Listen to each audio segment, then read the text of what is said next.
Halo, halo! Good day mga auntie at mga uncle! New day, new kuskus.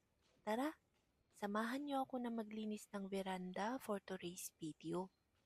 Uuwi na nga ang mga amo ko bukas galing sa bakasyon, pero ang magaling na gardinero, hindi pa inaalis ang mga halaman na tinambak niya dito nung nagpintor siya ng sahig. Kaya ako na lang ang gagawa. Nakakahiya naman sa kanya, no? 'Di ba? Dapat kasi mga auntie malinis yan bago ang uwi nila amo. Mahilig kasi silang tumambay dyan. Kwento ko na rin lang mga auntie. Short time lang kasi ang summer dito. Kaya kahit malamig, basta wala ng snow at tunaw ng mga yelo, pinapabuksan talaga yan at pinapalinis. Dahil excited sila masyado. Sinusulit talaga nila pero ang totoo kahit summer nila, malamig malamig pa rin. Parang yung klima lang sa Baguio City, ganun. At dahil ilang beses nang nabara yung vacuum ko, winalis ko na nga muna yung mga dahon-dahon dyan at nagpunas-punas bago ako mag-vacuum.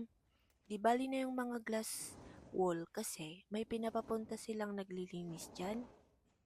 Malaking pasasalamat ko na hindi masyadong masilan ang mga amo ko sa paglilinis at hindi sila nangingialam sa trabaho kaya ako nagtagal sa kanila kasi yun talaga ako. Number one na pinakaayaw ko yung pinapakialaman ako. Cheese! Yan ko na nga ang galaw ko dyan mga auntie. Kasi nagrereklamo ng mga bulati ko sa tiyan. Ayaw ko kasi yung binabalikan lang ba. Char! Gusto ko, finish na at wala nang balikan pa. Tapos kung tapos, ganun. Bago pa kasi ako naglinis dito, ay naglinis din ako ng mga glass wall sa may sauna. Kaya dinig na dinig ko talaga yung tunog ng tiyan ko dyan. Palakasan sila sa vacuum. Ayan, yan yung magaling na gardinero. Presenting to you the Virgin Baak. Ewan ko pala kung virgin. Kasi sa mag 6 years ko na dito, steady lang din siya at walang inuuwian.